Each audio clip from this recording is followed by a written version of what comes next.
Владата, предводена од вашата политичка партија, досега имаше јасна порака до меѓународната заедница и јасна политика кога станува збор за бегалците и мигрантите. Дека Македонија има 2 транзитни привремени прифатни центри, каде што мигрантите може да се задржат 24 до 48 часа и да го продолжат патот. Дали стратегијата и нацрт акцијскиот план кој што е објавен вчера на сајтот на Министерството за труд и социјална политика покажува дека новата влада има нова стратегија за бегалците и мигрантите? Па, оно што можеме да го видиме е дека новото министерство на новата влада на СДСМ и Зоран Заев апсолутно ја менува стратегијата и тактиката на Република Македонија во делот на прашањето поврзано со бегалците и мигрантите. Значи, досега ние имавме одговорен пристап и на хуманост, во кој што се грижевме за луѓето кои што дојдоа тука, им се помагаше, се обезбедуваше храна и во тие 24 од 48 часа кои што седеа во Македонија беа поддржани и згрижени и заштитени, а понатаму нормално тие го продолжуваа своето патување во земјите во кои што наумеле. Исто така за регулирање на нивното движење беше изградена и оградата на јужната граница, која што доста и помогна и на полицијата и на војската во справувањето со ова.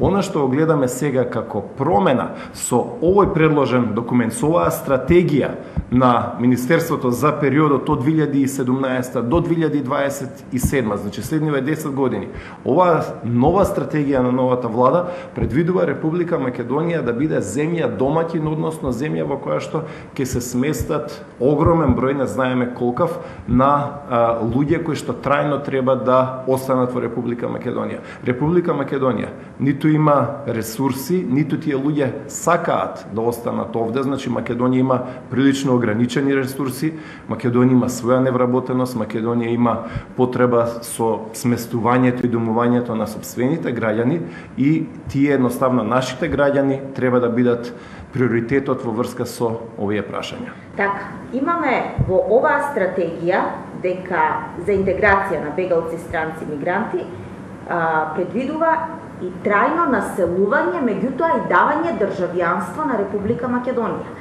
Овде се наведени датуми 2017 година, период на спроведување, дел 2018 и понатаму. Значи, тоа се веќе клучни цели и проекти кои што фаќаат образование, давање на социјални станови, градење на нови локации, вработување исто така. Колку нашето општество е подготвено за да го наречам тоа нешто да го овозможи.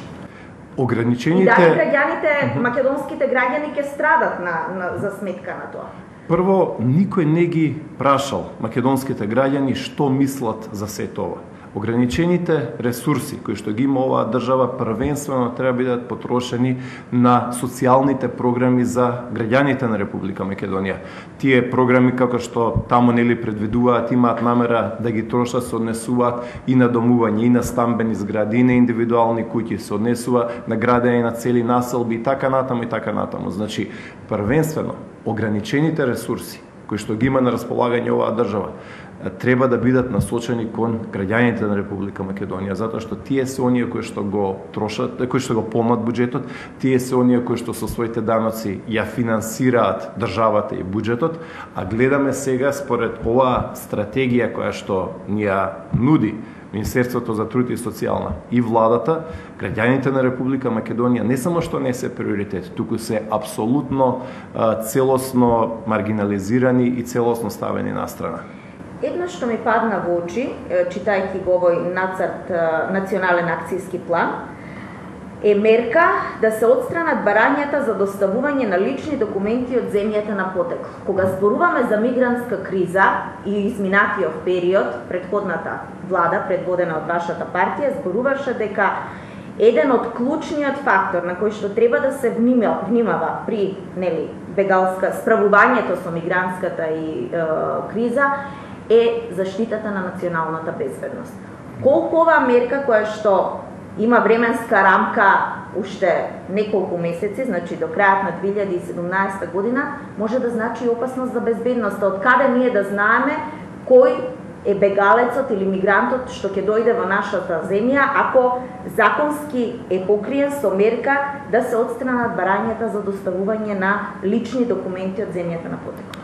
Значи, знаете како во оваа стратегија која што ја нуди новата влада на Заев, има еден куп проекти кои што треба да стартуваат следниве неколку месеци. Значи, таму пишува 2017 година или пак некои од нив се 2018 година. Тие апсолутно имаат импликации на националната безбедност, затоа што во некои од овие случаи нема да се бара ни документација од луѓето кои што доаѓаат. Значи, внимавајте, ние сега треба, заради тоа што некој решил да спроведе некоја стратегија, акцијски план или пак да донесе неодреден број на луѓе кои што трајно би останале во Република Македонија, не треба да прашаме кој е, како е, документи, од каде доаѓа, дали му е потребна заштита, кој е минатото на тие луѓе, дали биле вклучени во некои терористички групи или воени формации или слично.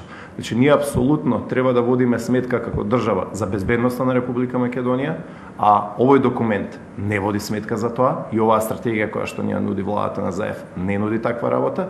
И втора работа, таму се предвидуваат огромни проекти со огромни трошоци, првенствено во делот на обезбедување на домување, станови, куќи, парцели, населби за овие лица кои што ќе имаат огромен ефект врз буџетот на Република Македонија, а после тоа нормално нели се предвидува и вработување на овие лица. Значи, секој треба да си ја брка среќата во животот. Значи, има луѓе кои што се загрозени, кон кои што треба да се покаже хуманост, но тие работи првенствено треба да ги прават земјите кои што имаат многу поголеми ресурси од Република Македонија.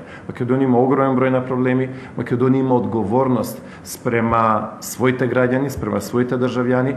Македонија исто така е земја во која што се уште имаме релативно голема невработеност, која што претходната влада ја намалуваше, но во тој дел, значи, македонските граѓани се првенствено тие кои што едноставно оваа држава треба да им го решава проблемот со вработувањата. Ако се сменат приоритетите, тогаш граѓаните на Република Македонија едноставно стануваат второстепени, маргинализирани и се менуваат приоритетите. Приоритет за оваа влада стануваат, гледаме според овој документ, не македонските граѓани, туку некој друг. Така.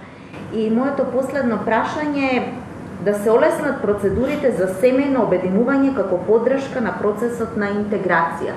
Тоа значи дека еден бегалец кој што доаѓа во Македонија без документ добива државјанство и може со себе да повлече 20 членови на семејството, може би и цело село. Дали тоа значи менување на демографската карта на Македонија?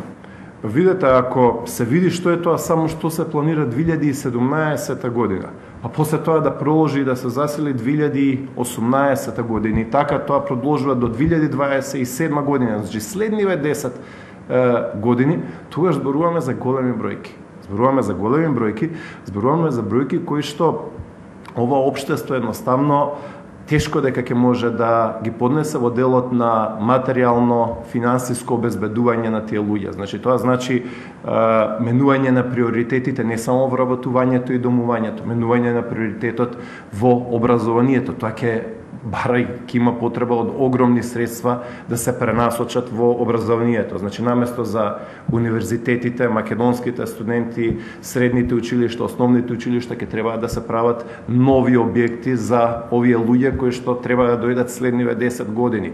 Државјанства за тие луѓе, понатаму социјални помошти, некаде во една од ставките и во проектите пишува дека ќе им се плаќаат и кири, исхрана и така натаму и така натаму. Значи, сето тоа се големи, огромни ресурси кои што Република Македонија ги нема или пак ако ги има треба да бидат употребени на македонските граѓани. Значи, Македонија е апсолутно општество и на хуманост и на толеранција. Тоа го покажавме и 2015, и 16 година, и 17 година. Тоа сме го покажали многу пати во историјата. Истовремено, ние сме општество и држава со своји проблеми, нашите граѓани, семејствата во Република Македонија заслужуваат поддршка. Значи, оваа држава треба да застане првенствено зад граѓаните на Република Македонија, затоа што тие и понатаму имаат голем број на проблеми, поврзани и со домување, поврзани со инфраструктура, поврзани и со вработување, значи, тие треба да бидат приоритетот во оваа држава.